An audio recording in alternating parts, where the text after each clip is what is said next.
stay in the book, I stay in the book, I stay in the book. Yabaraka Yadi, feel the spirit moving through my soul and body. Everything I touch turn to gold and probably. If I stay in the spirit, I behold the godly. People learn to God when they strolling by me. Get a hold of God when I'm holding Bobley. Wrapped in a word like it's Cole and Mari. Cause I stay in this place like Cole and Tommy. Bold in the face of the Roman century. Molding my sons to be my own infantry. Protecting my wife when I hold her gently. Teaching my daughter how to know a mission. But sometimes I slip. And I lose my grip. And I lose my wisdom. So that's why I do this. I quote that, read that, stay in the book. When I leave home, I stay in the book. When my spirit low, I stay in the book. When I need more, I stay in the book. When I need I stay in the book. When I need to grow, I stay in the book. When I feel low, I stay in the book. I stay in the book. I stay in the book. Quote that, read that, stay in the book. When I leave home, I stay in the book. When my spirit low, I stay in the book. When I need more, I stay in the book. When I need I stay in the book.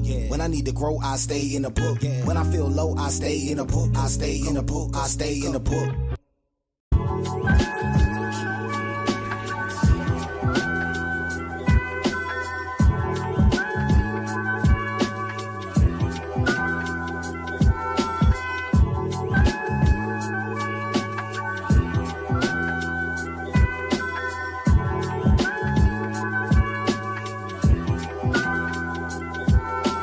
Late night chillin', just coasted out in my ride.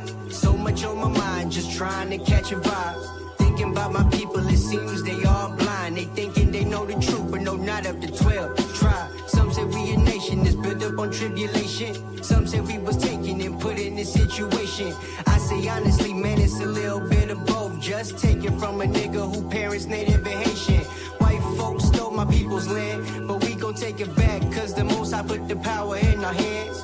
Yeah, we going straight reprimand, cause the people did us dirty and never got punished. From here to France, they out here preaching peace, but to us ain't none given. Convince us to protest, but disregard how we living. Well, soon y'all gon' know how we feeling. Yeah, how Shai's coming back to prove to you that you ain't been forgiven. I'ma break it to you now that with this joint ain't no hook. The aristocrats on the mic pushing them words like a book. I'm anointed and I'm a saint and I got these niggas shook. I'm a Danite prince of the power and I can't be forsook. I think it's unfortunate that y'all couldn't face the facts. You so confused, you can't seem to break down Romans and Acts. When I teach, y'all got me losing all of my patience. Hear the word Israelite and then it turns to Galatians.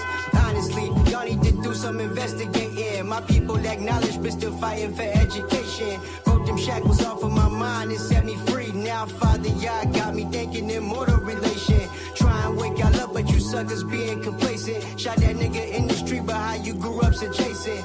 Take a nigga life for a little bit of wealth just to spend that shit and move back into your mama's basement. Now you become a Muslim so that your life don't get taken. Boy, assalamu alaikum, bean pies, green eggs, and bacon. Allah just a title, not the name of the Most High. You a Israelite, soon to be seeing revelation. Hey, now they saying the prince is lyrical. I'm ruling this thing, but it ain't nothing empirical. Yahweh Shai sent the comforter, got me feeling spiritual. Yasha Allah on the rise, I ain't even hit the pinnacle.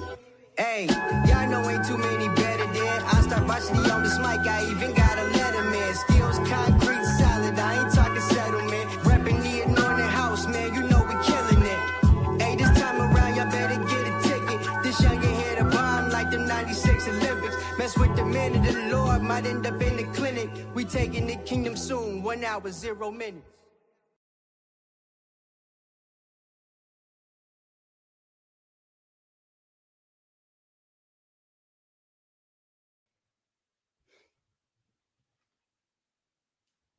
Hi, y'all. Shalom, shalom.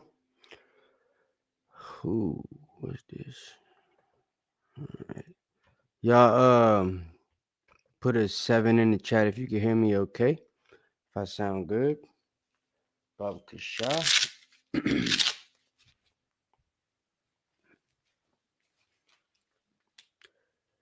All right. Shalom, shalom, everybody. Okay.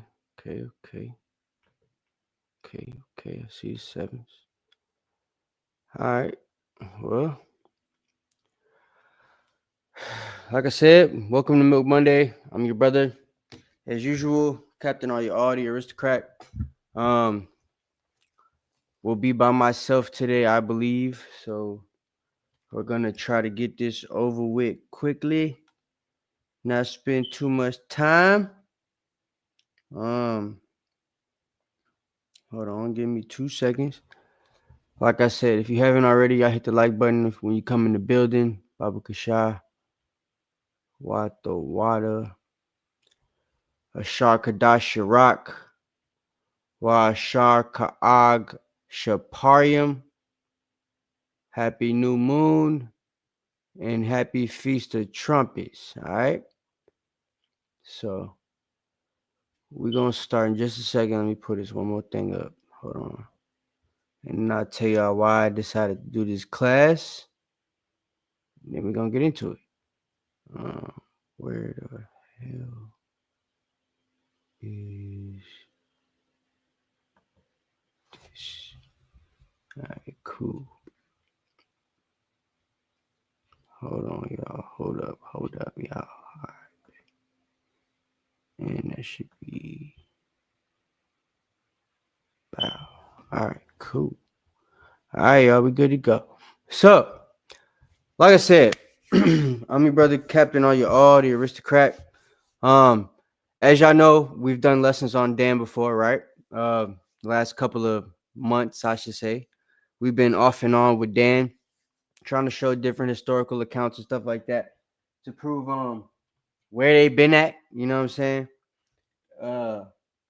Exactly how they went into rulership around the same time when it comes to Europe and everything like that with Judah, right? Benjamin.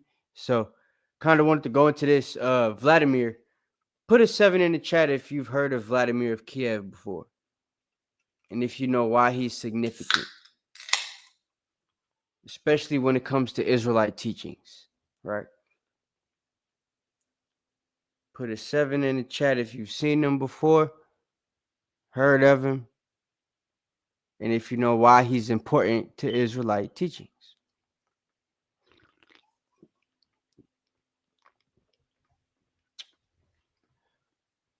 Okay. I see 2 people saying la'ah. Let me ask y'all this. Put a 2 in the chat. A 2 in the chat if you've heard of the book Russian Icons before. Put a 2 in the chat if you've heard of the Russian Icons before. We're going to get a little bit of participation today from you people. All right. Okay, I got 1, 2. One person in the chat has heard of the Russian Icons before. All right. 3 people. Okay. So some of y'all heard of the Russian Icons. All right. So look, the Russian Icons is a book, obviously from Russia, that gives a bunch of illustrations of a bunch of different kings and rulers throughout time, right? Especially from Europe. And Vladimir typically is the Russian king that's on the cover of the book. He's the guy whose family comprised the book. He's the one that orchestrated the making of the book, right? He is the original Russian icon. He's the reason why Russia is a quote unquote Christian state, Christian country, if you will, right? Most people that are coming into the truth that study Christianity know that Russia and Ukraine are 2 places known for Orthodox Christianity, right? And Orthodox Christianity, if you remember the PowerPoint that we did when we first went over Dan and Anglo-Saxons and stuff like that, right? There was branches of Europe, so to speak, right? We had Byzantine or the Eastern Roman Empire. We had the Holy Roman Empire. And then we had, like the upper part of it, which was Russia or the Premlicid Empire, right? Ukraine, which is Premlicid Empire, right? You had the Franks and the Germans and Germany and stuff like that, which then later became the people that went to France and so on and so forth, right? So,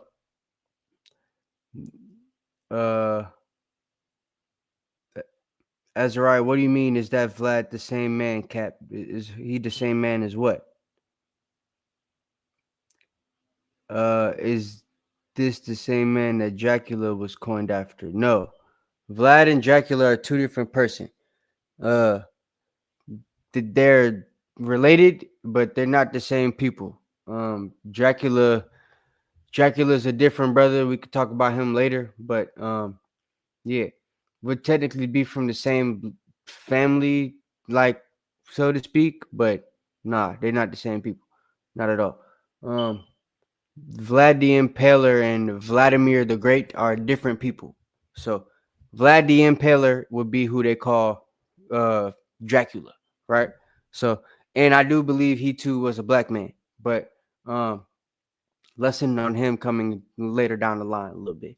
I was going to include him in this lesson to be real, but I'm not going to just because I don't want to confuse nobody. So, but yeah, two different people, similar. Both would be Danites, but Vlad the Impaler or the Impaler, however you want to say it, and Vlad the Great, two different people. Um, there's another black guy, from a different family, but same line, so to speak, that I showed you all before. Ivan the Terrible and his family, right? I'd have to go get that damn book, but I don't feel like going to find it right now. That Russia book, it's in my bag. So, but yeah, that book is a book that also shows these people. So if I got time to go grab that before the end of the class, I'll go grab it and I'll show you guys that as well. But yeah, so Vlad the Impaler, Vlad the Great, Ivan the Terrible. Those are three black fundamental rulers of Russia, right?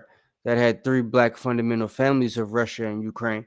And yeah, they were both great at war and they are from the same tribe. So but we will get into a little bit of that today. We're going to talk about Judah Benjamin as well. So just want to make sure that y'all understand who Vlad is, right? Because he is an important person in history, whether black people realize it or not. And he was a brother, whether black people realize it or not. So let me show you guys a picture of Vlad real quick before we play. I got two videos I'm going to show. One of them we're going to play all the way through, which is like 19 minutes or whatever. And the other one we're going to play like 4 minutes of it. Because he's going to, one of the videos, it's a historical PowerPoint that a college professor did. The college professor is actually going to prove a point that I tried to make to you guys the last time we did a damn video. I made a claim that some Israelites haven't been able to get behind, but most of them have, right? Which was that the Greeks are Israelites, right? The Romans would be Edomites and other heathen and stuff, but the Greeks, primarily where the name comes from, would be, people who were Israelites originally, right? I also proved to you in the very first Dan lesson, in the second one, the how the Anglo-Saxons and Danes made white people Slavs. In those two lessons, I showed you guys how, Judah, Benjamin, Dan went to Europe and started taking over certain places, right? And even put so-called Edomites, white people, in captivity, right? In the so-called Slavic nations, in the Caucasus and stuff like that, right? So, proving that, we also were able to prove that the Byzantine Empire was an empire that came from, Judah, Benjamin, Levi, and Dan leaving Greece and establishing other places in that territory, right? What would become Eastern Roman Empire or the Byzantine Empire, right? Now, what the Rus people, which would later become the Russians, right? These Danite brothers and sisters that ran up there, started the Primitive Empire with that double-headed eagle and stuff like that I showed you guys, which we'll go over a little bit today in this PowerPoint and stuff. But or with this lesson, we'll go over the PowerPoint rather. But the Primitive Empire, people in Ukraine, Russia, them being black folks, and the Byzantine also being black folks, they partnered together, so to speak, sometimes, right? So we're gonna kind of go over that a little bit today in this class.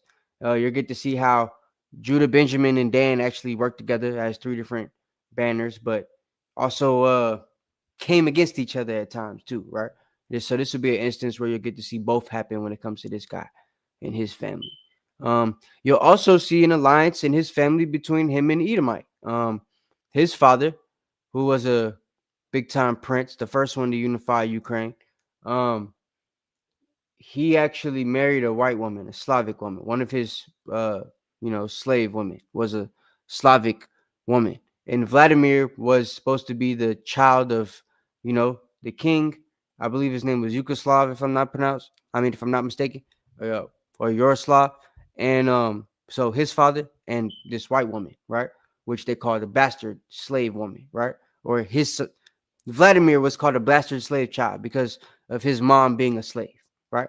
So his father's a king, mom's a slave. He's mixed child, right? So a lot of the images you'll find of him, he's light skinned, but still clearly black, like any other light skinned person you would find on Earth. So, give me a second. Let me pull this joint out right quick. All right, bow. So, I'm not even sharing the screen. Thought I was. My bad. Hold up. All right, bet. So, let me share this. Y'all can see that? Hopefully, y'all can see that.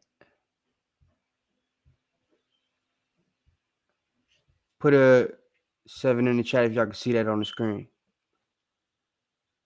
I bet. Yeah, okay, kind of. Thank you, Nazar. All right, so these three gentlemen right here would be, three of the holy people in this line, right? The man in the middle, obviously being the oldest, this would be King Vladimir, right?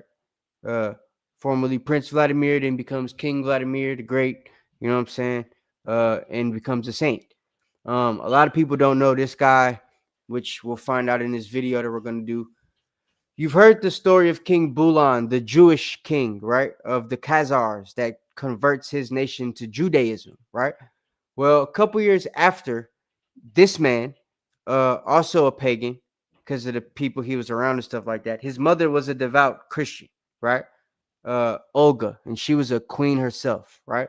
His father was into paganism, but still believed in Christianity. Yaroslav, he was murdered, right? Had his head chopped off, and his head was actually used as a drinking cord by the king that killed him. And so his three sons ended up ruling in his stead, splitting the kingdom in half, or into threes rather. And they fought until Vladimir was the last one left. Vladimir ended up erecting a bunch of different pagan spots, right, for all the white people in his land to be able to worship and stuff. Even Iranian people were pulling up, putting their gods in the region, right? And then when the Muslims came around, he allowed them to, put stones everywhere and stuff like that. So he had a bunch of different things going on in his kingdom, right? When it came to worshiping gods, until he decided to have his own monotheistic investigation, if you will, right? Like how King Bulan did with the Jewish people. And one thing that the videos are not going to show you, that I'm going to stress, is that there's a chronicle about this man, right? A Russian chronicle. That's how they know most of the stuff about him, from the way he looked, from everything, right? They know him as a brown skinned man, everything like that, damn near black, because of the way the chronicle tells him to be, right? This Russian chronicle. So it's basically the only history we have of him, right?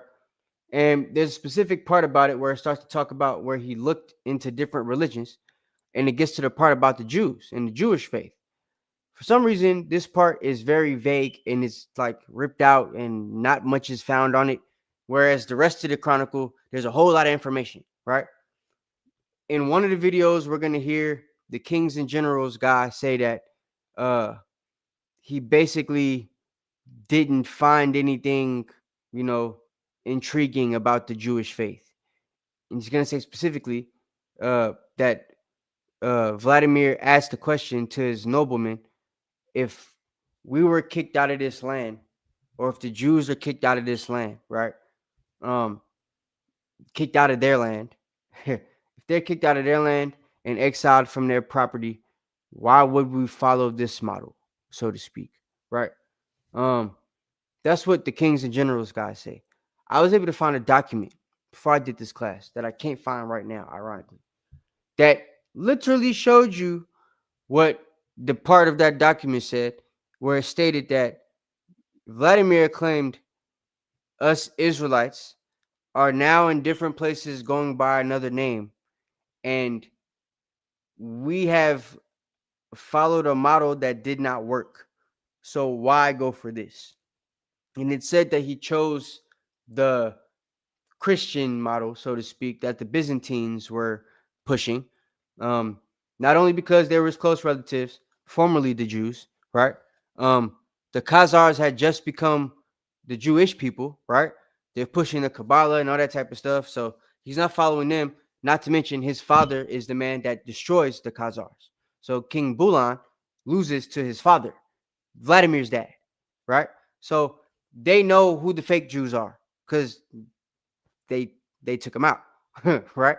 Um, so it said that he decides to choose Christianity, not only because it's the real Jews that are pushing this thing, but also because of the story that the Byzantines were able to tell him about Jesus, right? The faith that they showed, as opposed to everybody else that was preaching. The Jews didn't have it because they weren't really the Jews; they were the Khazars, right? Bulan and them. And I'm going to show you also what they were pushing wasn't really the Torah, so to speak. It was the Byzantines that were pushing that Old and New Testament. It was the Jewish people that were pushing the Kabbalah, right? Which was originally started around the third to sixth century by Pharisees, and then constructed and repositioned and reconstructed and all that type of stuff by Edomites, right? Between the 10th and 14th centuries. So these people, by the time this brother Vladimir is on the scene between the 900s and 1000s, right? He's only got what they would use as the Kabbalah. You know what I'm saying? It's around at that time. So yeah, that's something that you have to put into account too. It's also white people pushing Judaism to him, not black people pushing Judaism to him. The black people will be the ones pushing, quote unquote, Christianity. As I tried to tell you before, they pushed a form of Christianity that was, quote unquote, holy, hence the name Holy Roman Empire, right? Them being the different Roman Empire. Once that came around later on after the quote unquote Byzantine Empire, right? So, but yeah, this brother would be a product of both, right? He's a Danite, but becomes very close to the Jews, formal Jews of the, now Anglo-Saxons of the Byzantine Empire, right? These Eastern Romans, right? These Koine Greek-speaking Greeks. And to prove that he knew that these people were the Greeks and that they were connected, his people are also, the Rus, are also going to prefer or refer to the Byzantines as Greeks instead of Byzantines, because as I tried to tell you, they're the same people. The Byzantines, the Greeks, Jews, Anglo-Saxons, they are the same people, right? And for some reason, these Kievan Rus, Russian Danites, there's another word that they'll have for their people in Bulgar or Bulgaria, which would be related to this man here, Boris. Let me see if I could pull him up right quick. But they were called Danubian. This man right here, right? These two. They were called Danubian Bulgars, right? There's Volga Bulgars, which I told you guys were Edomites, right? Just how we had two different types of Celtics or Celts. We had two different types of Vikings, right? Dubgal, Fingal. We had two different types of Bulgars, right? You got two different types of Russes or Russians, right? You got white Russians, black Russians. You got black Vulgars or Danubian Vulgars, and then you got white Bulgars or Volga Bulgars, right? And Bulgar would be what is now Bulgaria, right? So as you see, these are black people, right? This guy, Frederick, ends up being a man of Bohemia, right? Which becomes a land around the Premlicid Empire. He becomes a man that King James' daughter is going to marry, right? So King James' kingdom is even sending people this way. For those of y'all that don't know, that's how long the family ties would go with each other. And Vladimir, right? Vladimir would be a man who comes into a marriage, right?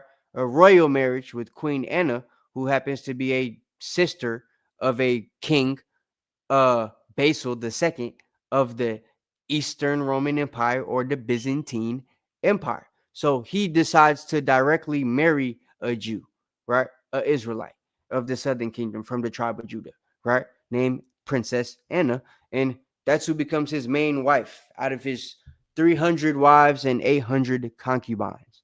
And it's even said by his people and written in his chronicle, right? He's likened to Solomon as far as the way that he liked women and all that type of stuff and the amount of people that he married. So, yeah, that's just to give you a little synopsis of what we're going to be talking about. Now we're going to get to hear it in the video. So, but wanted y'all to be able to put a face to the name because the pictures you're going to see in these videos are not these pictures, obviously. They're going to be showing you Edomites. So, this is Gleb. This is Boris. These are his two most famed sons, right? Out of all his different children. He had a son,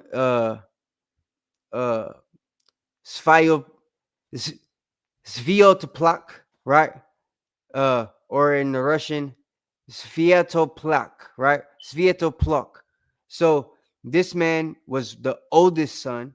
He comes from the wife of Vladimir's brother, right? Who was murdered by Vladimir's people. So he did what an Israelite would do, right? Your brother dies, you take up the wife, try to have children. He did that, and it just so happens that that child that would have been, I guess the first child of his son, of his brother dies. He ends up conceiving a child with his brother's wife to keep the family line going, and his brother's wife's son, or his son that he has with his brother's wife, ends up killing his two most famed children later on down the line. So that's how that happens. But nevertheless, these are his two most famed sons. All three of them become saints. They all push Christianity and basically make Russia the Orthodox Christian state and Kiev the Orthodox Christian state that it is today. So the reason them Kievan Russians be walking around with their black Jesus and baby black Madonna and all that type of stuff is because of these three black dudes primarily, right?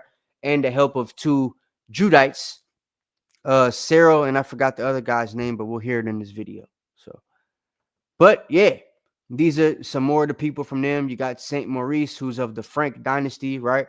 He's a Moor and a Frank and a knight, right? This is Ivan the Terrible of Russia. This is Joanne, Archduchess of Austria, who's a cousin of theirs, right? This is the Queen of Bohemia, who was married to Frederick, that woman that I told you about, who happens to be King James' daughter. This is her, who's married to this guy right here. And these are their coins, right? And then Saint Vladimir, another image of the brother right here, right? So that's them.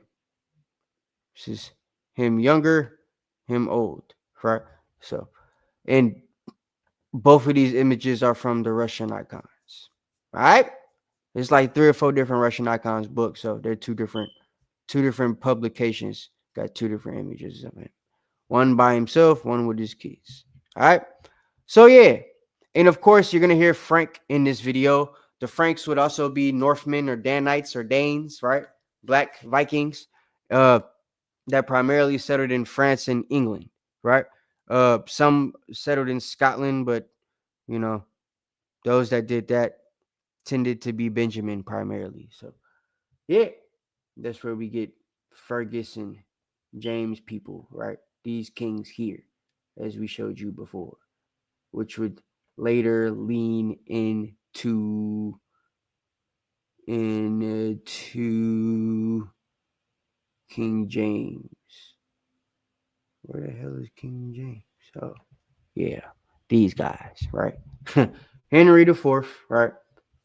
My people, my direct family, and then Benjamin's line, right? And then Louis the 13th, who's still with Henry. So that's Dan and Benjamin, right? And then Dan and Judah up here with the premises, right? So that's how that works. I believe Saint Maurice to be of the tribe of Judah. I believe Ivan the Terrible to be of the tribe of Dan. I believe Joanne to be of the tribe of Dan. I believe Saint Vladamir to be of the tribe of Dan. But I believe, the people in Europe, all them different kings, right? The Medici people in Italy and all them different folks, those would be Judah. So, and we kind of went over that a little bit too, with the Eastern and Holy Roman empires, the Constantines and such, Emperor Alexius, Byzantine Emperor Emmanuel, right? I forget what homeboy, light skin name, Cristiano, right? Yeah. So this is Judah in the Byzantine Empire, right? So I just had to show you guys a little bit of that history. Some more of y'all, Saint Nick, you know what I'm saying? Saint Basil the Great, Saint Gregory, Saint John. So in Basil II is going to be somebody that we're going to hear about in this class today as well. And I'll pull up his let me do that now. Saint Basil, so that when y'all hear him, you already know who this brother is. Icon. Might as well pull up this light-skinned nigga. Saint Basil is a brother that also would be from the same area, but he's Byzantine. He would also be half Greek or Roman rather. So his mama was white and he was bright. So, but still clearly a black man, I don't know why. What the hell?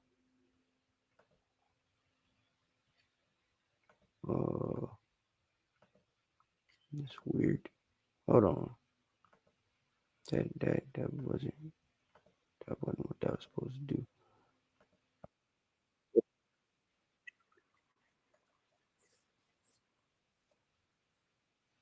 Whoops. All right. Y'all can see these? Yeah, y'all can see it because I can see it on my joint. So these are obviously all remade, right? But you see, they all had to make them with color. All of these look different because they're all new. But you could clearly see they made this brother look like a Hispanic or something because it's damn near what Basil looked like, right? But when you click the images, you do see darker versions of him, right?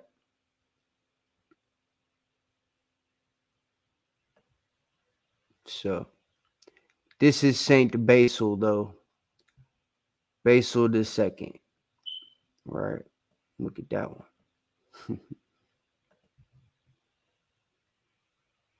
This is Russian Icon Collection.com. How about that? Right? So, Basil. Let me see if I could pull this one up. That's nice.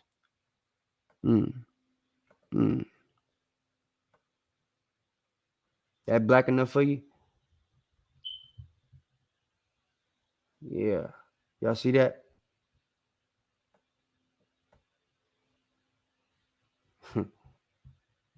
So, clearly not a white guy, right? Even though he was in Rome, Eastern Roman Empire, Byzantine, Blackentine. The colors was red, purple, and black. Like, yeah. So that's Basil, right? Basil II, Basil the Great. They black. Both Basils. So now without further ado, let's get into the class. Y'all hit the like button if you haven't already. Baba Cashapp. Just wanted to show you guys them pictures and everything. So y'all have a little bit of insight on what the heck we talking about. Who we talking about. All right. So let's get it.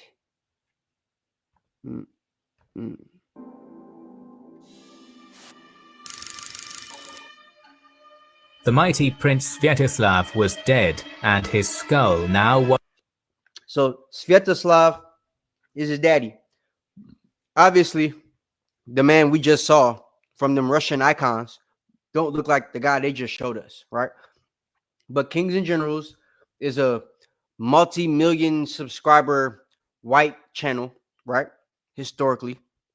So they don't ever historically accurately depict anybody that they talk about. Everybody's white on their channel, no matter what nation it is, right? So that's just what it is. Yeah, they're not historically accurate with the depictions. But as far as the actual history that they're telling you, I'm gonna be able to back that up with the pictures that we were able to show you. So yeah. Just know, typically you type in icon from somebody from that region, they're gonna show you some black images because that's what the original images were. Black. Was the chalice of the Pecheneг Khan, a grim reminder of the fate that oft awaited over ambitious conquerors. In the interregnum that followed his death, a great prince would rise amidst fire and blood, a man torn between the old ways and the new. Just wanna one more time, right? Just for picture's sake. See the guy they just showed you on the screen, right? He don't look nothing like this guy right here, or these guys right here. They all got long hair, but his hair look a little bit different. His skin look a little bit darker. You know what I'm saying? A lot of bit darker. So just putting it out there, right? And Vladimir got a white mama too, but he like a dark, mixed. He like a Tia Tamara Mori type of chocolate color, light skin, right? He not like Steph Curry type of bright. It makes sense?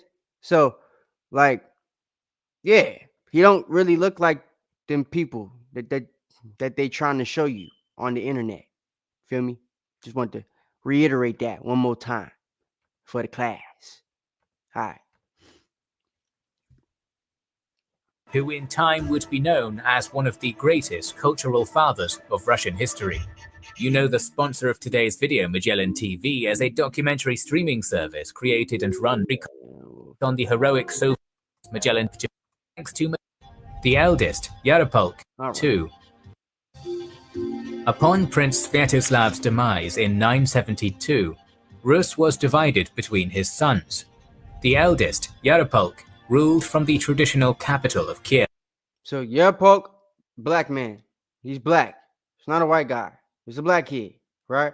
This is Sviatoslav's oldest son, right? He's ruling from Kiev.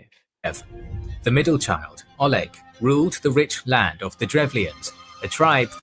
He's got the Drevlians land. He took over them white people's land. There was the rich Slavic nation over here. Oleg took that joint. He been holding it ever since. Pause. That had been thoroughly brought to heel by his grandmother, Olga. And as I told you, Olga was their grandmother. She was the one that originally became Christian. She's related to Byzantines as well, though she's a Danite, right? So she basically ruling before Sviatoslav, right? Olga gives the throne to her, son, and then Sviatoslav ends up taking stuff over, right? Has his 3 children, a bunch of different women and stuff like that. Oleg and Yaropolk are the fully black children, right? They don't have slave mother, okay? They have a half brother named Vladimir, who's the star of this class today, and Vladimir happens to be the quote unquote bastard child because his mother is a heathen, right? She's a cracker, stank, long back, dog hair, right? So he's also got an uncle, Vladimir, right? Who's going to stay by his side, an Edomite uncle. And he's going to help him because of the Slavic people around him, right? He's going to help certain alliances that are going to be detrimental to Oleg and Yaropolk, but they're going to be,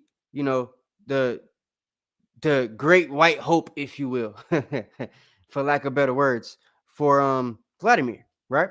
Along with him going over to Norway, Denmark, and Sweden to go talk to his brothers and sisters of Dan, right? By his uncle. So who's the king over there at that time, Harold. So we're going to, look at all of that type of stuff. And yeah, let's get into it. Finally, the youngest of the 3 ruled from the northern capital of Novgorod.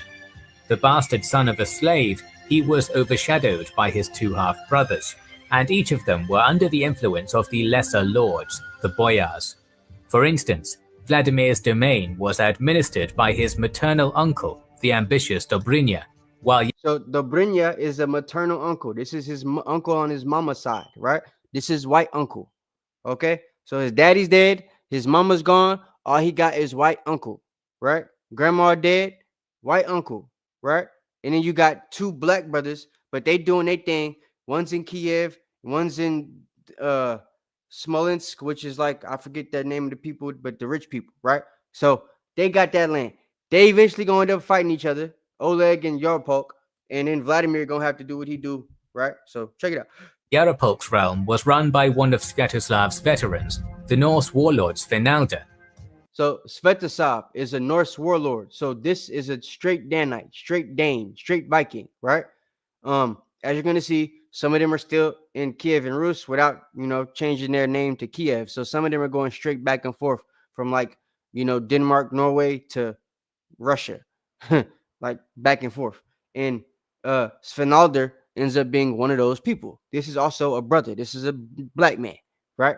So he's big time warlord, big scary dude. And well, his son gonna get killed, which is gonna, basically trigger everything.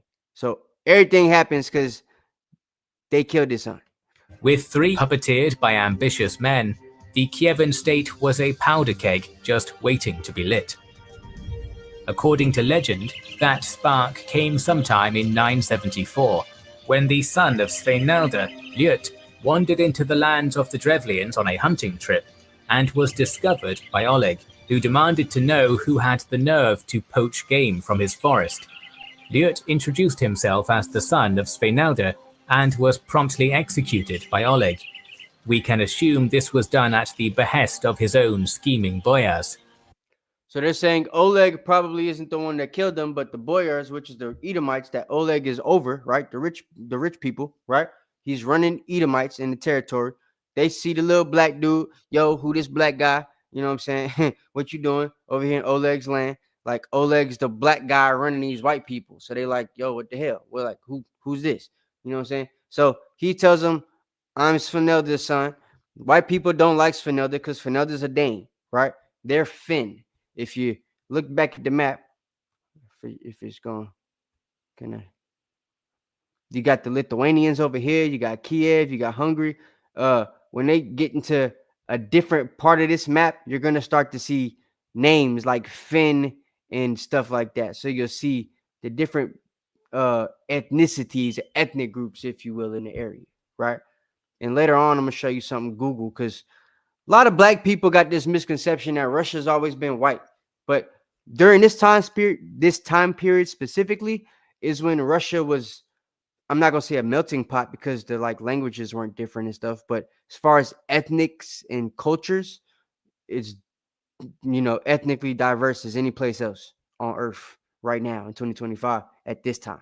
So that's something that we got to keep in mind, understand about this. That's why you got Asian looking dudes over there in Russia. That's why you got like, black looking people. That's why you got folks that look straight white. That's why you got folks that look a little bit mixed. You got folks like Attila the Hun. It's all type of different folks. Folks look Arab and stuff. You got Muslims, you got Christians, you got pagans, you got all type of stuff over there, because it wasn't just white people at one time, right? They've kicked most of the people of color out, but at a time, you know what I'm saying? And if we be honest, the people that brought all the culture to the land happen to be people of color. So, but let's continue. So remember, as of right now, everybody here is black except for Uncle Dobrynya, right? And he's on Vladimir's mother's side. These are all his father's side, right? Even Smelder. So they all on daddy's side. Daddy's dead though. So daddy had big time co-regent. He's running with Yaropolk, the oldest brother, right? Oleg, brother number 2, trying to get his, army bigger and stuff, running with the rich folks. And then Vladimir, he ain't really got no army yet, but he gonna get one eventually. All right. Waiting to be lit. According to legend, that spark came sometime in 970. Rev, who had the nerve, was done at the behest of his own scheming boyars. Back in Kiev, Svenalda was furious about the death of his son and put immense pressure upon Yaropolk to make war upon Oleg. The Norse regent was motivated both by vengeance and the prospect of controlling the rich Drevlian forest. Initially hesitant, Yarapulk was eventually cowed to Svenalda's will, and in 976 marched his armies into Drevlian territory. Oleg's forces were handily crushed by Svenalda.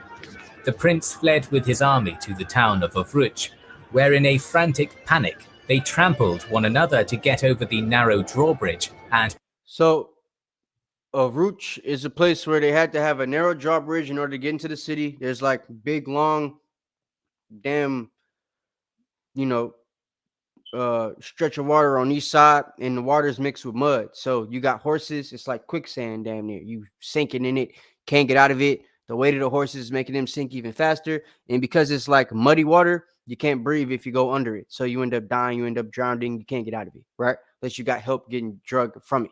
So that's the reason they had the big old drawbridge. But because of it being a war, people are fighting and running.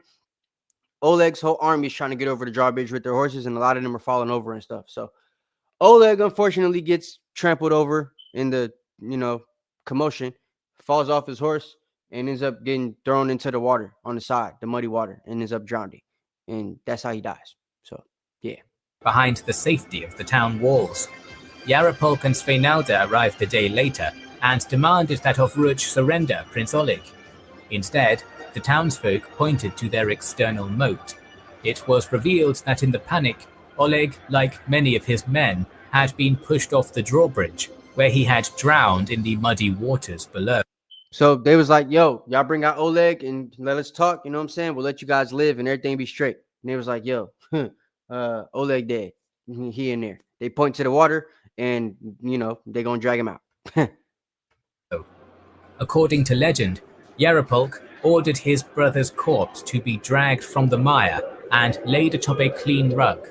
Weeping heavily, he addressed Svenalda, "Rejoice now, your wish is fulfilled." So him crying because he wasn't trying to kill his brother. He was just, trying to, control everything, make sure that he was on top and stuff. So, yeah.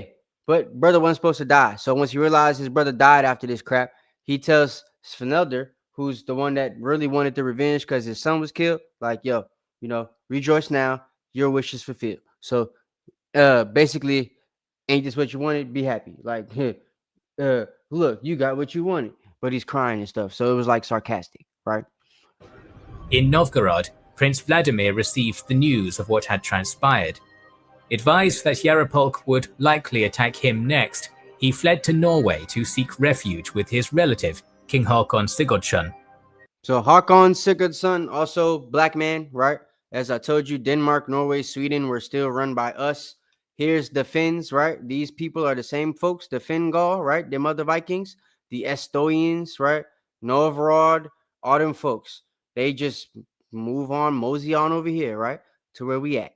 And they become Slavic, as I told you, right?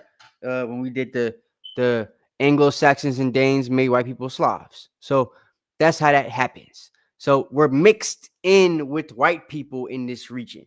We're working with them. We're taking over their lands and they're submitting to us. So they're in our armies. They're, within our camps. You're having sex with their women and marrying them and all type of different crazy crap, right? That's just what was happening. And like I said, Vladimir happens to be a actual product of that. He's a bastard son, if you will, right? Mixed child. So, yeah. Taking advantage the original version of Snow. You seen Game of Thrones? You got Jon Snow, the bastard, right? Well, Jon Snow wouldn't have been Jon Snow because his daddy was a white man. He would have been Jon Snow because his mama was white, right? That's just the way it worked. Your daddy is how you become, Jake. You wouldn't be able to take the throne if you was white. You know what I'm saying? Because the white folks wasn't in control back then. So his mom would have been what made him a bastard. His mom being the white person. So same concept. They just switched it, right? For Game of Thrones. Of this flight, Yarapulk installed local boyars in Novgorod, effectively seizing control of the entire Kievan Rus. Vladimir, however, was not idle in his exile. Proving charismatic, the youth recruited an army of warriors in Norway, and sailed back to Novgorod with his Vikings, kicking out Yaropolk's boyars and sending a message: Vladimir is marching against you. Prepare for war. So that's the message, right? And came up with some real Danes, right? And Yarpak got the fake ones with the white folks in the little army, right? And yeah, they gonna have to fight now, and you gonna see who wins.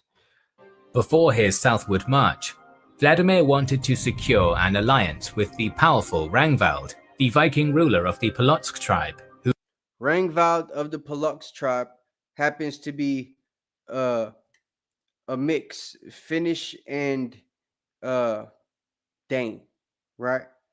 But if I'm not mistaken, him specifically, he's an Israelite, Ragnarval. His name itself is proving that he's somebody related to Ragnar, which I told you would be somebody black, right? So, but just to give a backstory on this, because they're gonna tell you anyway, Vladimir gonna try to marry his daughter to make his alliance with the Danes stronger, and it's not gonna. Well, I mean, it is gonna work because eventually he's gonna get the army, but he gonna have to fight him instead of it being an alliance, because his daughter that he's gonna try to marry don't want to marry him simply because his mama is white. That's how big of a deal it was to not be mixed back then, right? To not be with a slave. So like it was that big a deal.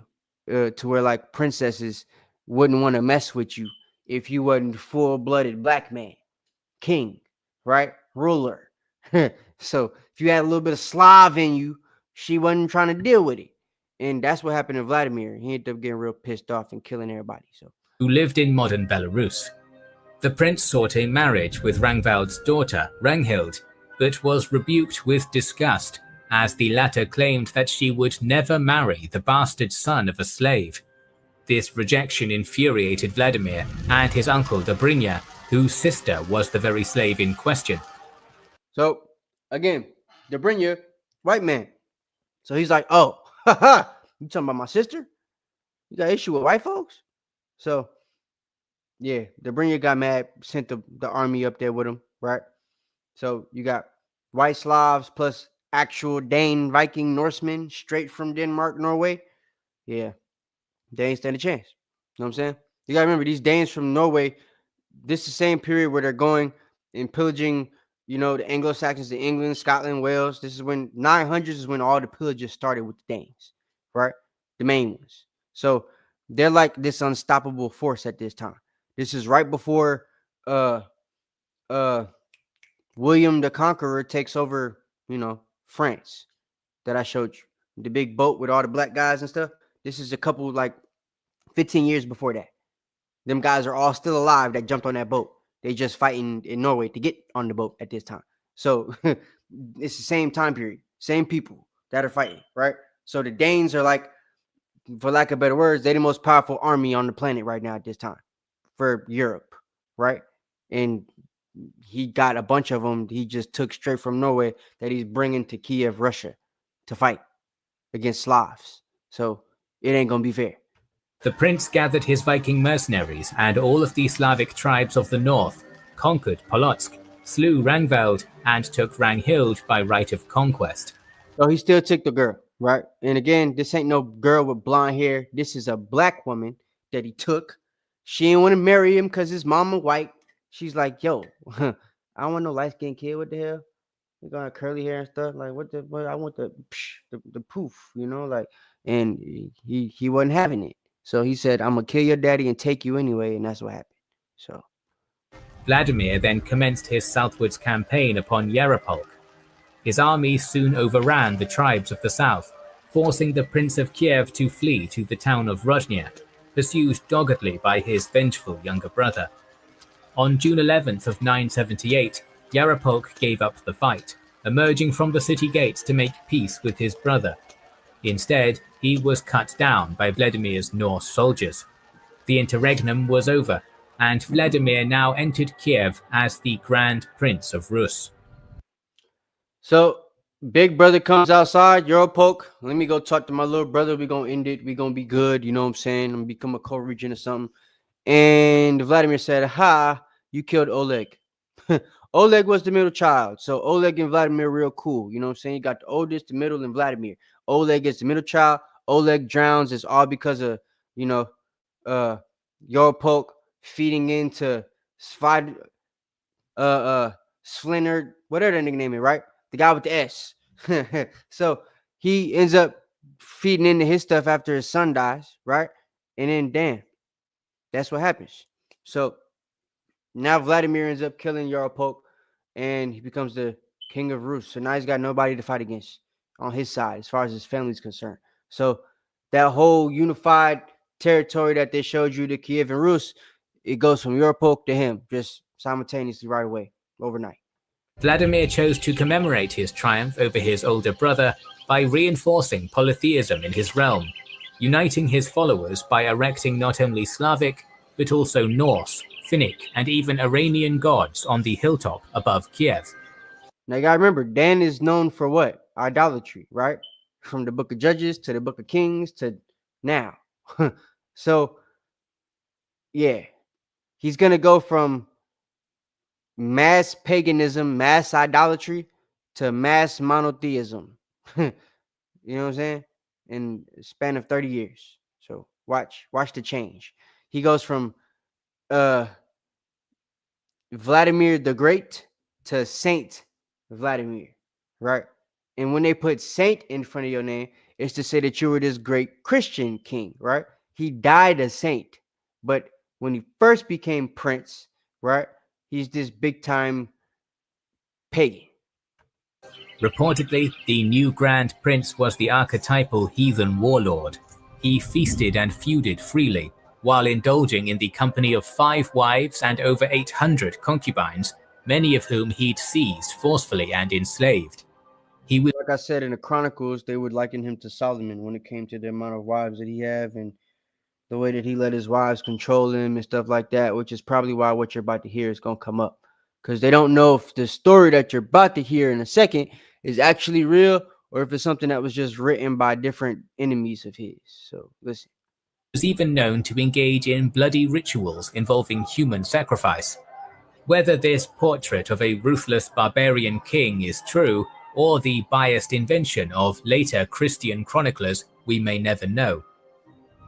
Like his father, Vladimir spent a good chunk of his early reign making war.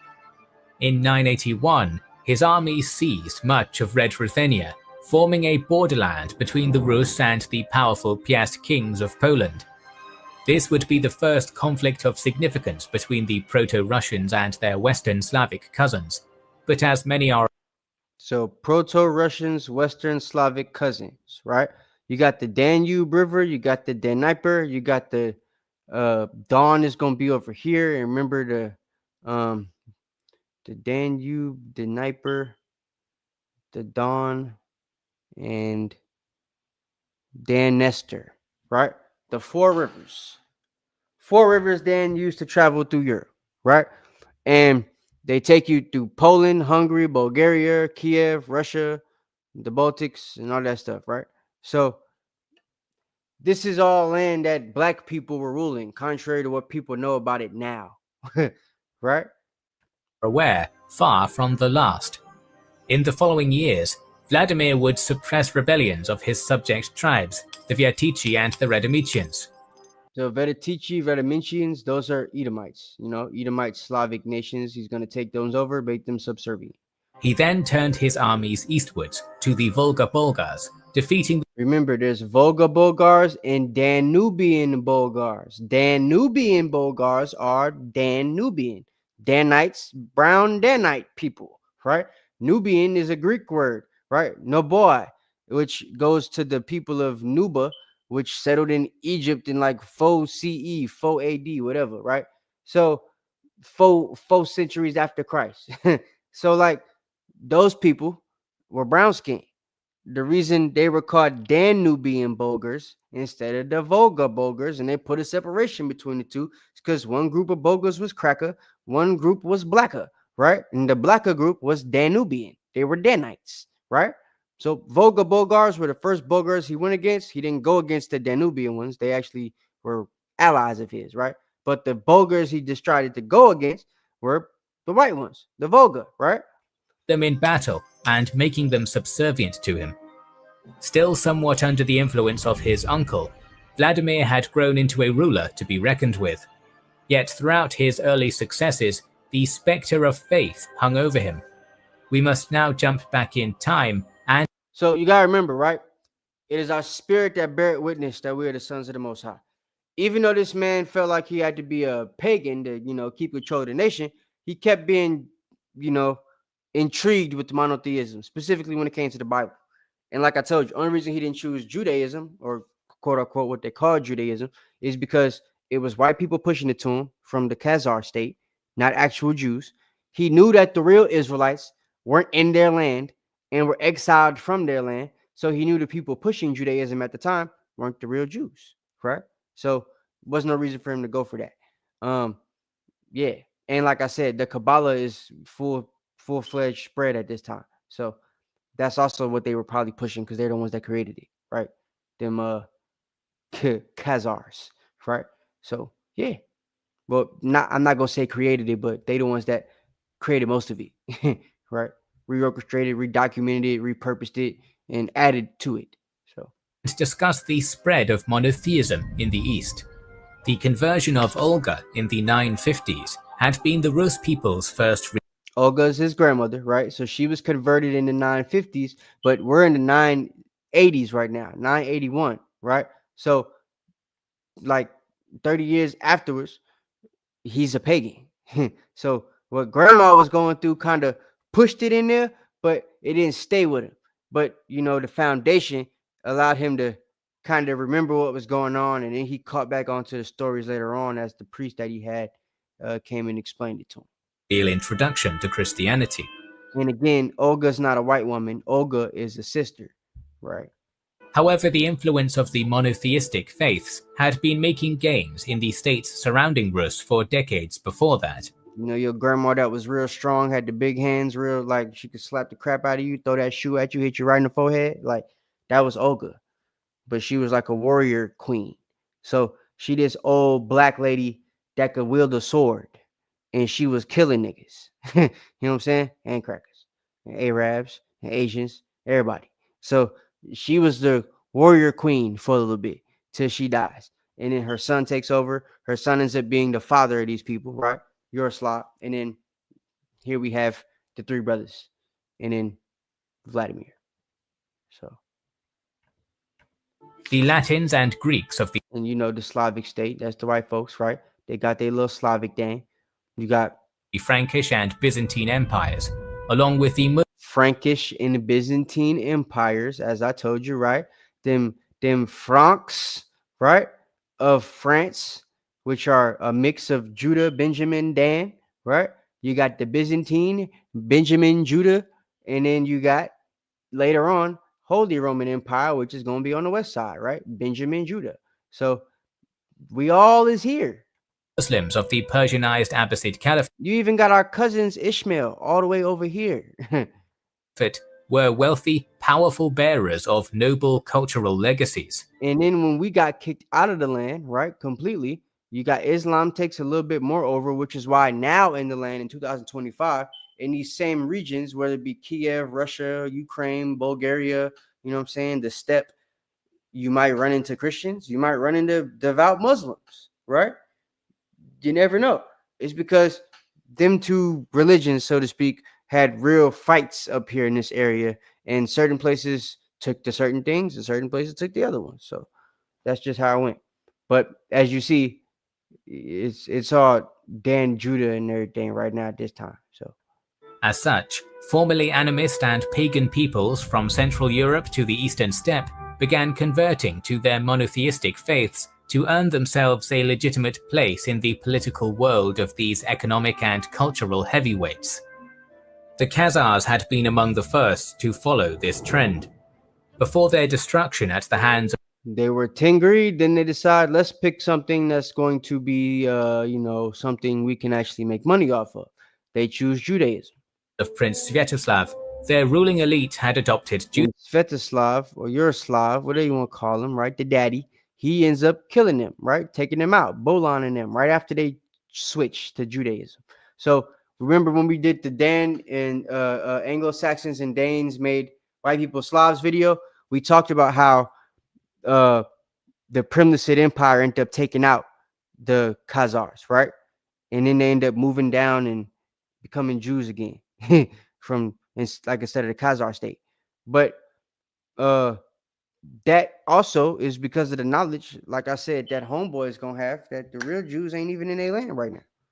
If we knew that, and we about to take these people out that just converted to Judaism, you don't think they know that? So this is around the time that they start really plotting on where they're going to go, how they're going to move, because the land that they did have after they left the Caucasus, well, we took that after we destroyed them. So they convert to Judaism and then lose their land shortly after, right? We're impoverished. We must go down and rebuild Malachi. And then where did they go down to? Well, they literally moved it down from here to Rome. That's what happened. That's how the Byzantine Empire falls. The white folks end up back over there, and the rest is history, right? Judaism, the oldest of the Abrahamic faiths. Meanwhile, their neighbors, the Volga-Bulgar tribes, had converted to Islam in 922, seeking closer ties with their crucial Cesaria, I can get this crown from this is different. I got this from my brother from the servants. So I'll put his information in here. I forget. I'm trying to think of the dude name that make the crowns for Cesaria. I cannot think of his name right now. Brother got dreads. Jeremiah. Don't forget the Yah. He the one make Cesarea's crown. So, but yeah. This is a Malak crown exclusive, special, right?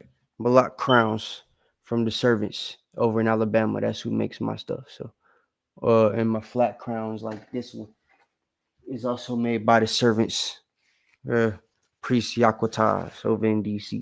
So, those are who I get my crowns from, just so y'all know. But back to the video. Trading partners in Abbasid Baghdad. Christianity had begun making headway in the 860s when two missionaries. Shalom to everybody coming in the building. I see y'all. I just ain't had a chance to say shalom. So shalom to everybody. Shalom to everybody. Y'all hit the like button if you haven't already. Baba Cashapp, the water.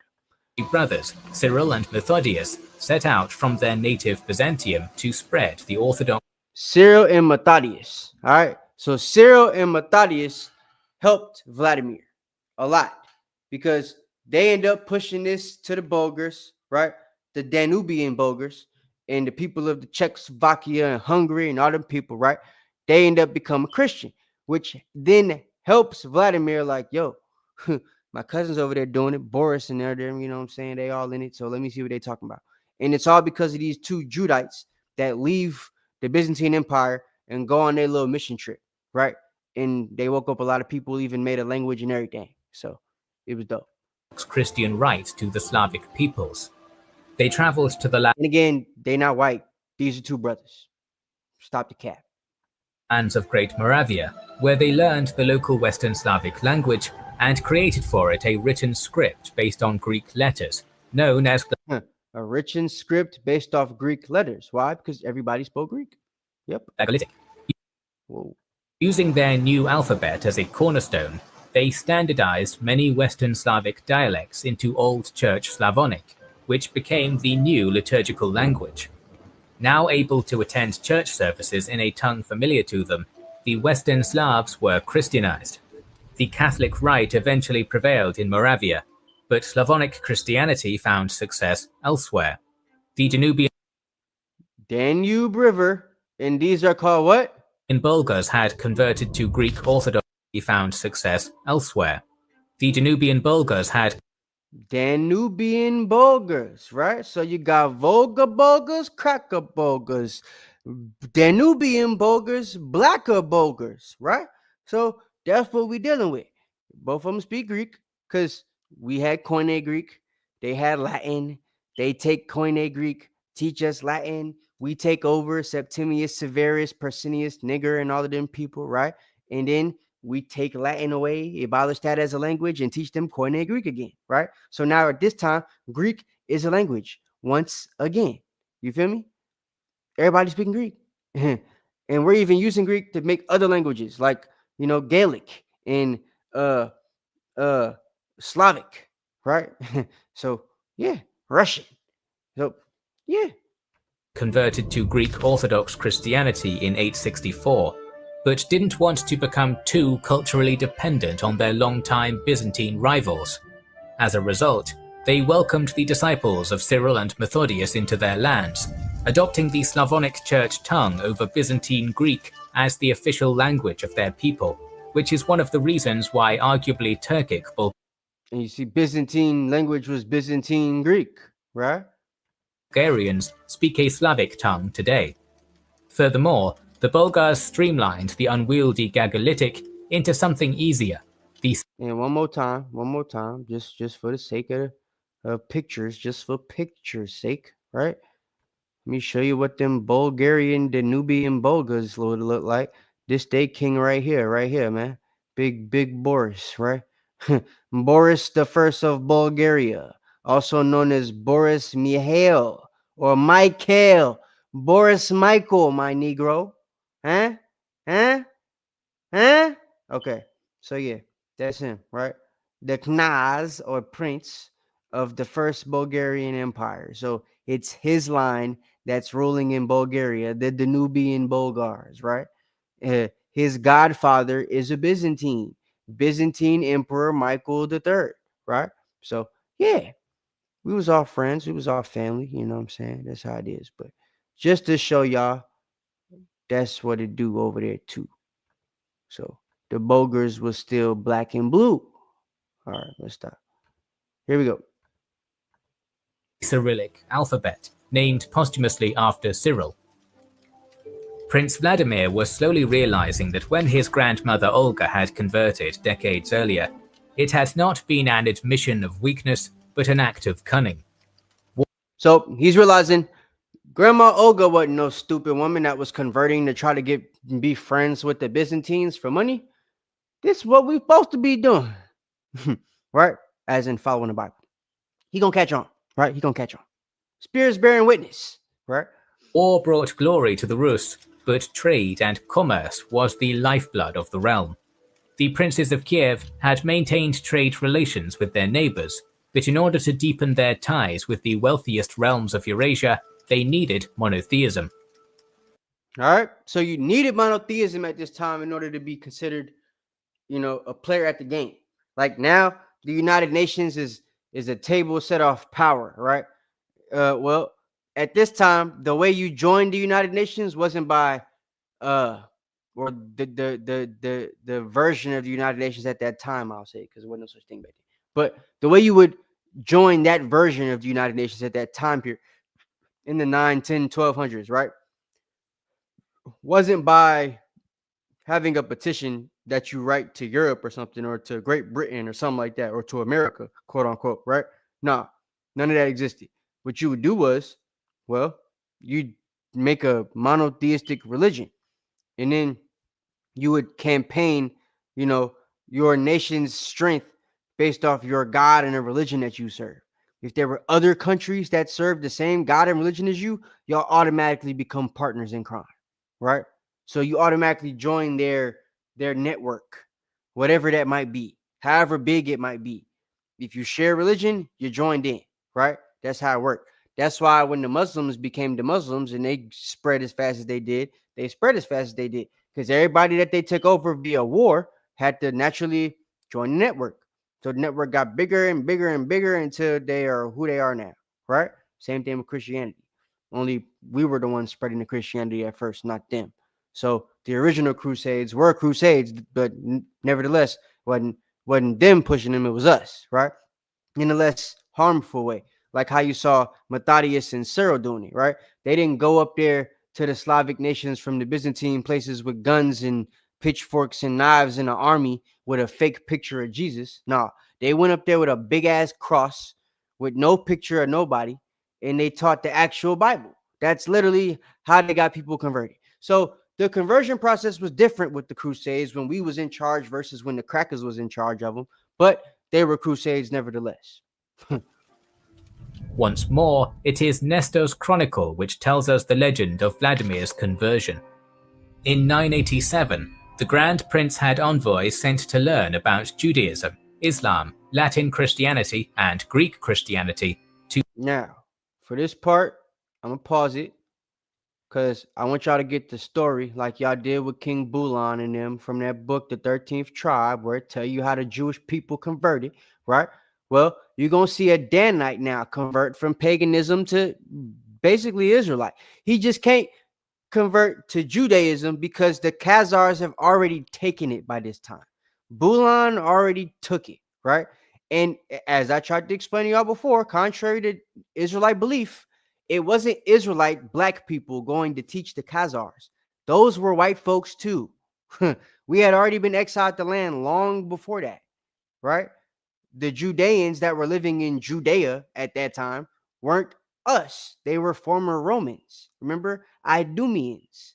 You feel me? So it wasn't us going to the Caucasus Mountains to teach King Bulan about Judaism. No, it was the Jewish people teaching Judaism. We didn't teach Judaism. We taught, I guess, I don't even want to say Israelism, but we taught the thought and the religion and the beliefs and the constitutional makeup of the Israelites. That's what we taught, right? We didn't teach Judaism, right? Judaism is the Kabbalah, it's the Torah, and the Talmud, right? All them things was created. So Judaism, Bulan, Khazars, they always had what the Jewish people got right now. That's them. You feel me? So, but I'll show you some documents about that in a second. But I want to show this first. So let me put a video up right quick. Okay. All right. Thanks to Prince Vladimir. Hold on, white guy. There we go. Let me rewind. Let's start about right here. All right. Pay attention. The next missionaries were from the Pope of Rome. They began to describe their beliefs and fasting practices, but Vladimir abruptly dismissed them, adding only that his ancestors, quote, accepted no such principles. Jewish preachers from... So, you Roman people gonna pull up on me? Yeah, I ain't hearing it. Take the cracker somewhere else. Khazaria were the next to speak, and they also failed to impress the... So, not the Jewish people of Khazaria. What'd he say? Jewish preachers from Khazaria were the next to speak, and they also failed to impress the barbarian prince. Now, you see, that's all he said about that. All he says is they failed to impress him. Why he ain't tell the story of what they said to him and what the prince said back? Right? Kings and generals are going to do the same thing. They're going to give a little bit more information, but they still not going to tell you what the actual document says. Right? Now, like I said, before the class, for some reason, I can't find a document, but I'm going to find it and bring it back to you and show you what it says. But to sum it up, the document, when it talks about the Jewish people, like I said, it's got stuff removed, got stuff marked out and everything. You can tell that it's stuff that's supposed to be there that's not, because it's like sentences skip and it don't make no damn sense. But there's literally a part in there where he says, the Jews have been exiled from their land. So why would we follow a model that didn't work for the Jews? You feel me? And these are converts bringing it to him. So he's not even talking to the real Israelites. You feel me? There's also a passage, allegedly, where he says, we Israelites were taken from our land and are now called by other names, right? AKA Dane, AKA Anglo-Saxon, AKA Eastern Roman Empire, AKA Byzantine, AKA Holy Roman Empire, AKA Frank, AKA German, AKA Scythian, AKA Greek, right? Like, we're different names. We got exiled out the land a long time ago, right? Why I'm going to go and follow Judaism when the people pushing Judaism that came up to me to teach it at my castle in my kingdom aren't even my people. These are Edomites. My daddy just took y'all niggas out. Like, so that's why he wasn't reaching for Judaism, because it wasn't Israelite, if that makes sense. It was Judaism. You feel me? So the closest thing to what an Israelite would believe at this time wouldn't have been Judaism. It would have been Christianity, because Christianity teaches the Torah, the Tanakh, and the gospel, right? Whereas Judaism teaches Torah, Talmud, Kabbalah. You understand? So it's a difference. That's why him and the rest of these black folk at this time period were Christian instead of Jew, because the Jews were white people. Got you? All right. Finally, a Byzantine philosopher appeared before the Kievan court. He sharply criticized the teachings of other delegates and briefly recounted the events of the incarnation and crucifixion. So the Byzantine guy, the black one, is the only brother, the only person pulling up, talking about Christ, right?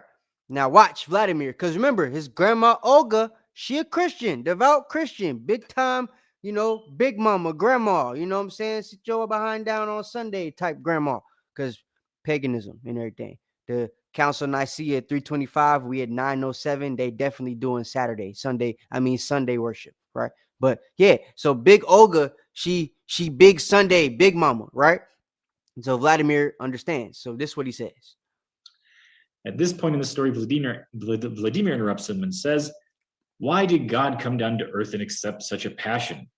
Because, of course, by this time, Jesus is already God and the Trinity already exists. So he's asking the Byzantine brother, yo, why God come down and let them kill him like that? Like, for what? What? The philosopher then answered and said, "If you wish to hear, then I shall tell you from the beginning." Vladimir said, "I will listen gladly." In a section of the chronicle known as the philosopher's speech, it's quite a long section, the Greek representative responded with an extensive explanation. And notice he didn't decide to post none of this part. Right? He didn't post none of this part. So certain scholars that do this stuff, they got access to this book, because I don't got access to it yet. I'm trying to get access to it, but I don't got access to it yet. So when I get it, I'll be able to show you all the documents, but I don't have access to it right now. So, but the scholars that have access to it, they never show you the Jewish part of the document where he talked to the fake Jews, right? And they never show you what they read on the part where he's talking to the black Byzantine preacher, right? So it's like, yeah. Exposition of the Old and New Testaments. He recounted to Prince Vladimir the history of the world from its beginning and concluded by showing him a curtain depicting the Last Judgment, with the righteous going to their bliss in paradise on the right side and sinners on their way to torment on the left. Vladimir sighed and said, "Happy are they on the right, but woe to those on the left." The philosopher replied, "If you wish to stand on the right with the righteous, then be baptized." Vladimir took this to heart and said, "I will wait a little longer," for he wished to investigate all the faiths. Vladimir then gave the philosopher many gifts and dismissed him with great honor. The prince launched this religious investigation in the annals for 987, so the year 987. He first consulted with his boyars, who counseled him to, quote, test the services of each land and how. Remember, the word annals, you got the annals of Ireland to tell you about them black people that founded it and discovered it and pulled up as black Vikings, black Gentiles, Dub Gauls, made Dublin, Ireland, the annals of Scotland. I'll tell you about them black Scottish kings like Fergus Moore and Malcolm, not Malcolm X, but the original Malcolm. You ain't never met a white Malcolm, because Malcolm ain't a white name. It's a black one, right? Just like you ain't never met a white Cornelius, but they try to take, never mind. So, yeah, this is what we're dealing with, right? How they worship God. Vladimir heeded their advice and sent off 10 good and wise men to inspect the religious rituals of the Muslim Bulgars, the Germans loyal to Rome, and the Greeks in Constantinople. So that is Greeks in Constantinople. Where's Constantinople? The Byzantine Empire.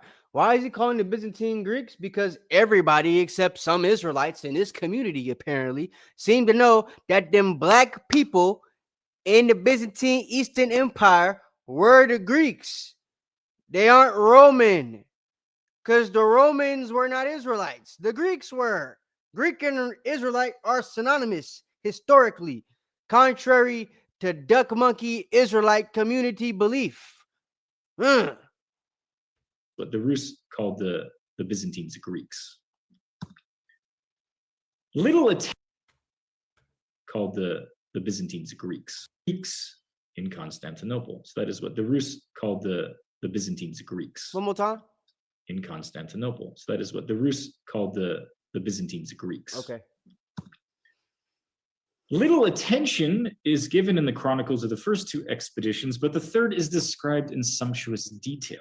The emissaries arrived in the imperial city, and the emperor ordered the patriarch to celebrate the divine services in Hagia Sophia, so, quote, that the Rus might behold the glory of our God. All of these would be niggas standing outside this court. All Negro noblemen, right?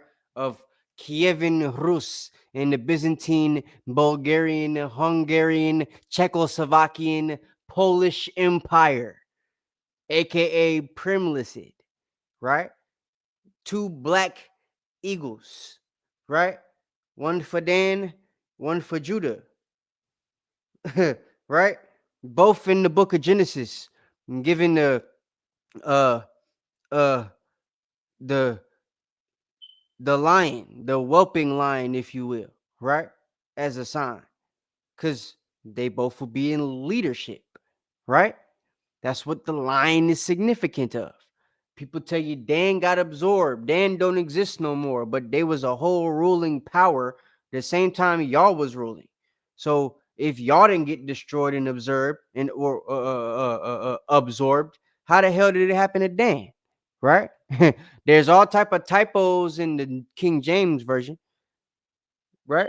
We see that Dan is there in Ezekiel 37. We see there's clearly a typo in Revelations because it say Ephraim and Joseph includes Ephraim. The spot that it's got Ephraim is usually would say Dan. So it's like that gotta be what's supposed to be there. Wouldn't be far-fetched to say it's another typo. Right? Wouldn't be hard to understand. So I don't know, but Jake will get it eventually. Now here's how the chronicle describes this next part of the service. It said, when the patriarch heard this, he ordered the clergy to assemble, and they celebrated the feast as was their custom. They lit the censers, and the choirs sang hymns. The emperor went with them into the church and placed them in a wide space. He showed them the beauty of the church, the singing and the archiepiscopal services, and the ministry of the deacons, and explained to them the service of his God. The Rus were amazed, and in wonder they praised their service. Okay, so even the Rus people, spirits bear witness with the Gospels, right? For some reason, these people in Kievan, Russia, are, seemingly, they seem to be like bearing witness of the Son, the Spirit, right? They seem to be conformed to the image. They seem to be conformed to the belief systems of an Israelite. They seem to be able to accept the Bible, and other people can't do that.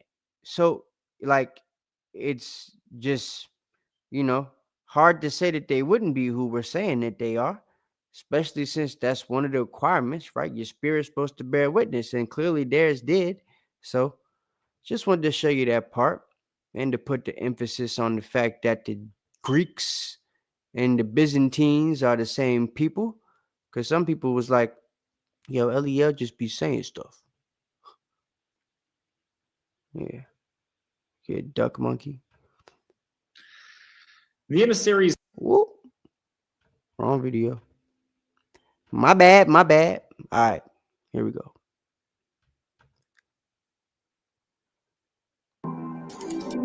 Oh, hell no. Really? Hold up, y'all. This joint just started over. What on earth? All right. Boris Glib, Grandma. Here she go. All right. Trade and commerce was the lifeblood of the realm. The princes of Kiev had maintained trade relations with their neighbors, but in order to deepen their ties with the wealthiest realms of Eurasia, they needed monotheism. Once more, it is Nestor's chronicle which tells us the legend of Vladimir's conversion. In 987, the Grand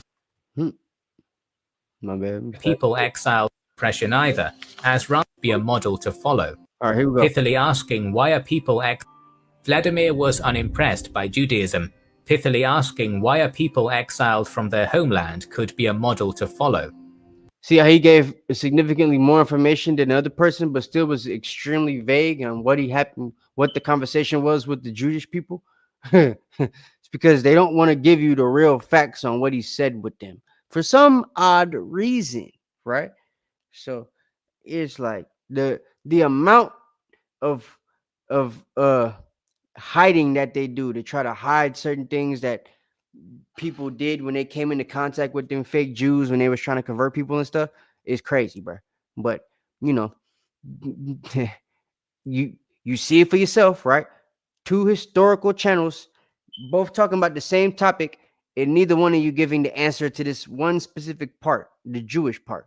But they both give you two different pieces of information, which means they got the piece of paper that says something, but they're not reading you the whole piece of paper. It's crazy, like it's wild. But you know, Islam did not make a great impression either, as rather than venturing to the splendorous city of Baghdad, the Rus envoys learned about the faith from the Muslims of Volga Bulgaria, remarking, "There is no gladness among them, only sorrow and a great stench. Their religion." So you see how much information and how clear and unvague it is about the Islam encounter. He goes and talks to them white Volga Bulgars up there, right? Them Kamzat Chimayevs and Khabib Nurmagomedovs and stuff, right? Them Muslim white folks from the mountains that be hugging the bears and stuff, right? And he said, y'all stink. Yeah. What? I ain't doing nothing with y'all if this what y'all smell like. Y'all God don't like y'all if he letting y'all walk around smelling like this. This crazy. There's no gladness among them, only sorrow and great stank. That's what he said. Religion is not a good one. Their religion is not a good one, right? That's what he said about Islam. Why so much information about that, but so little information about the encounter with the Jewish people? It's because they don't want you to know what he actually told them fake crackers, man. And who he was and who his people is and how they don't actually live in the land no more.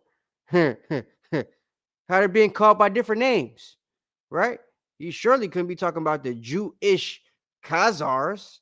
They were Jewish, all right? Upon learning that Islam prohibited the consumption of alcohol, Vladimir remarked, "Drinking is the joy of the Rus. We cannot exist without that pleasure." He said, hey, bro, we need our alcohol, my G. You know what I mean? Even Christ had wine, right? What y'all talking about? Get that junk up out my face. Y'all stink and y'all don't drink? Please, next, right?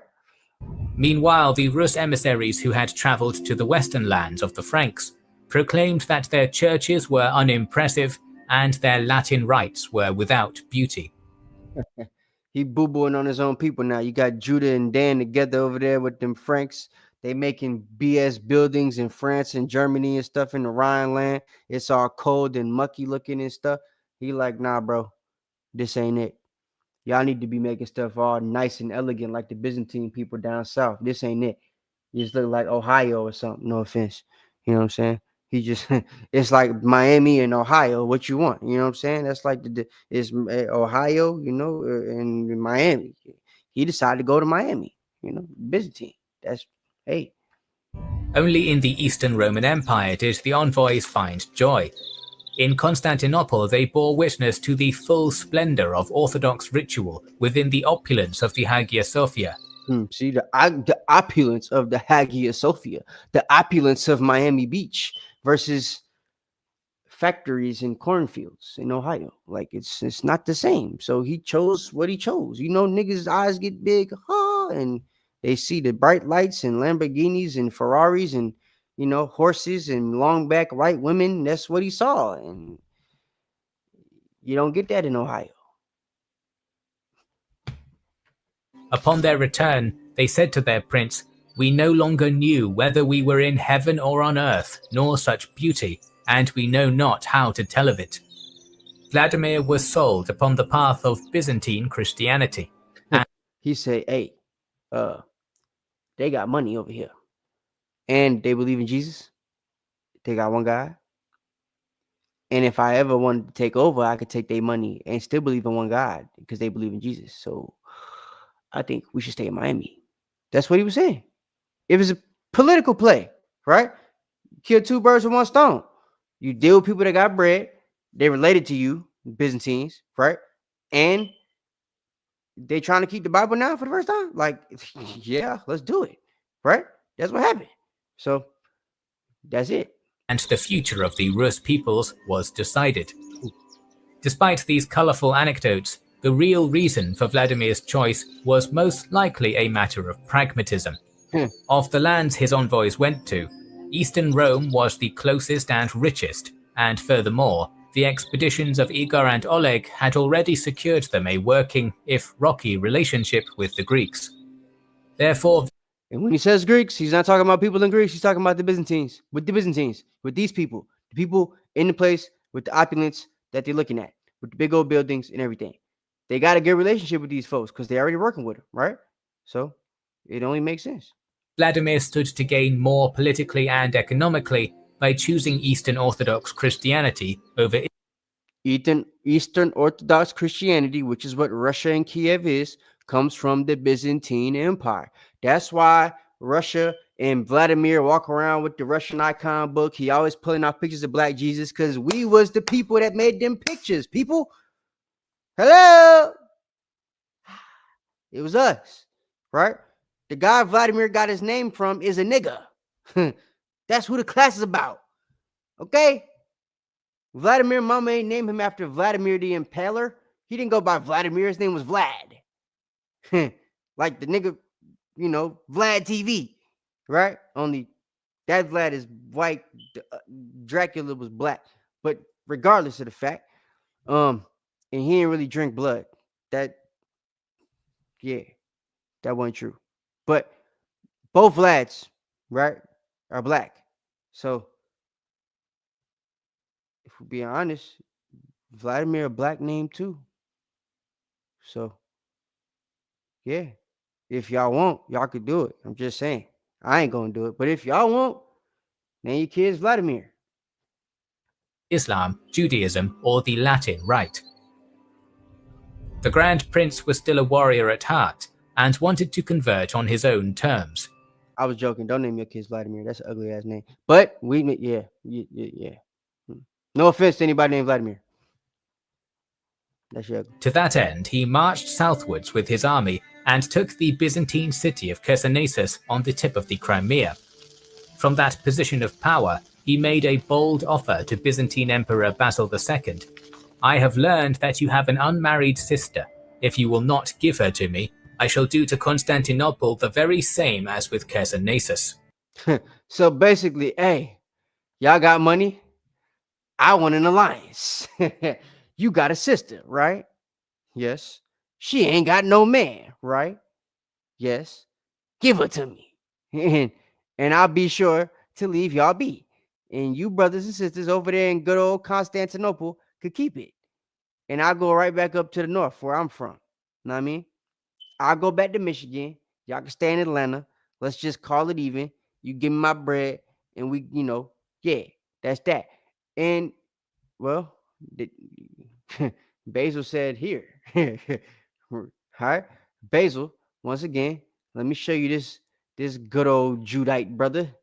This good old Clay Thompson ass brother. Right? He pretty damn dark in this picture, but he a little bit lighter, tiny little bit, but he's still black, as you can see. This is Basil, right? Big B, not the little one. Okay, can y'all even see that? Hell no, I'm looking at myself. What the hell? Why ain't that's Basil? Y'all can see Basil. There it is. All right, my bad. But yeah, this Basil, okay? Big B, not the little one. Russian icon. I know it's a little blurry, but it's because I zoomed in on it. You know what I'm saying? This is a good website. It's about the book. It's called Russian Icon Collection. You know what I'm saying? So you can actually find different people. They even got a phone number for you. 917-499-3005, right? Yeah. I bet. You could get it in Russian or English, right? So, yeah, you know, just to give a little more authentication to the pictures we given to the nation. You dig? All right. So that's where you can find some of them, not all of them, because, you know, you got to get the book for that. But the book is expensive. So if you don't want to pay $3, $4, $5, $6, $12,000 for the books, you can just go on the internet and find what you can find. All right. To the Eastern Romans, it was nigh unheard of for a Byzantine princess to be married off to some marauding northern barbarian. However, Basil was busy dealing with insurrection. So even though Dan was northern barbarians, Judah is giving all his brothers and sisters, he giving all his sisters to Dan up there up top. Try to keep him occupied, keep him, you know, on his hip. And I told you guys when we did the first lesson, Dan and Judah worked together when it came to the Byzantine Empire. They was hiring Danes all the time. Well, they about to tell you because Basil one that started, right? Watch this. In his empire, fighting the rebellious general Vladamir. He was in no position to open another front against the Rus. It was a decidedly better option to make an ally of them. Thus, the Roman emperor agreed to give up his sister on two caveats. First, that Vladimir would send military aid to help him crush Phocas's rebellion. Vladimir didn't send white people to help Basil II. He sent a regiment of Danish soldiers, of Vikings, right? Straight Danes, straight Danites, right? To be the soldiers for the Byzantine Empire, this special regiment, right? The Navy SEALs, if you will. And they became the Navy SEALs for the Byzantines for centuries to the end of the empire, right? So Dan and Judah was literally working together in the Byzantine Empire the whole time, and ain't another Israelite ever told you that. And second, that the Rus prince would convert to Orthodox Christianity, which he wanted to do anyway. In 988, the deal was struck. Vladimir was baptized in Chersonesus, renouncing his many consorts and marrying Princess Anna. He then went home, returning the town to the Greeks. True to his word, Vladimir sent a force of 6,000 Norse warriors across the Bosphorus. 6,000 Norse warriors, Northmen, Dane, Viking. Yeah. 6,000. Not 300. You seen what we did with 300. He sent 6,000. Where they crushed Phocas's insurrection. So impressed were the Byzantines by these northern warriors that Varangian mercenaries would become the principal honor guard of the Eastern Roman emperors for principal honor guard of the emperors of the Byzantine Empire for centuries to come. All right. So that's it. That's all I wanted to show y'all. So quick recap.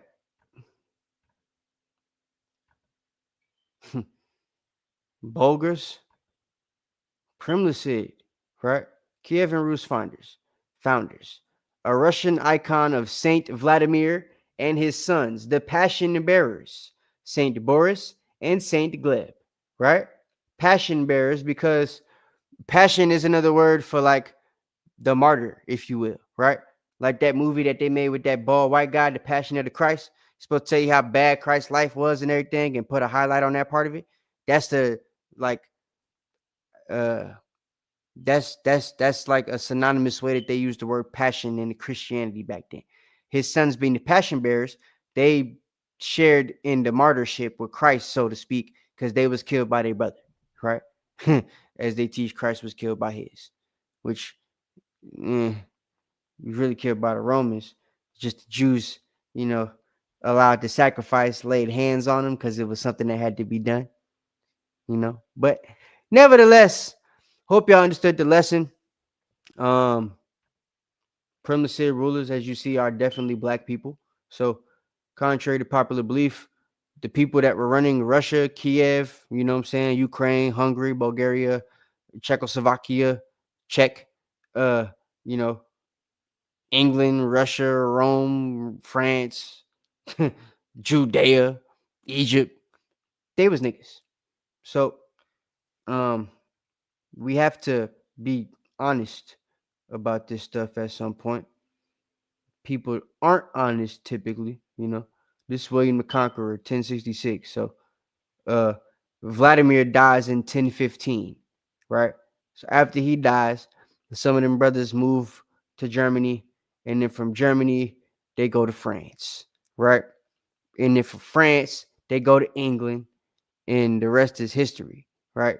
They start going back and forth with the Anglo-Saxons until Esau take us out. But you see, the reason Esau was able to get close to where they did, so that by the time King James and them was on the scene, they're able to do what they did around that time, was because while we're running the Primitive Empire, the Holy Roman Empire, the Byzantine Empire / Eastern Roman Empire, we got white folks with us the whole time. Growing in number just like we're growing in number, learning the languages, learning the doctrines that we're creating, learning the laws that we're making, learning how to fight like us, cook like us, marrying our women, we're marrying theirs, so on and so forth, right? They're there, right next to us in our kingdom, getting power until they were in position to take it over. So that's what happened. They were with us the entire time, from the time we were in Greece and they started pretending to be Macedonians, right? We become Celts, they become Celts. We become Vikings, they become Vikings. We become Bulgars, they become Bulgars. You see how it worked? I showed you the parallels. I showed you the two groups of all them people, right? We was Americans, they're Americans. We was Egyptians, they was Egyptians. We was Israelites, they Israelites. We Africans, they Africans. African, however they say that dumbass South African crap. You know what I'm saying? They always trying to copy some stuff. So it's no different. Same thing happened here, right? In Eastern and Western Europe. So, yeah, man. But that's the lesson. Hope y'all understood it. Hope it made sense.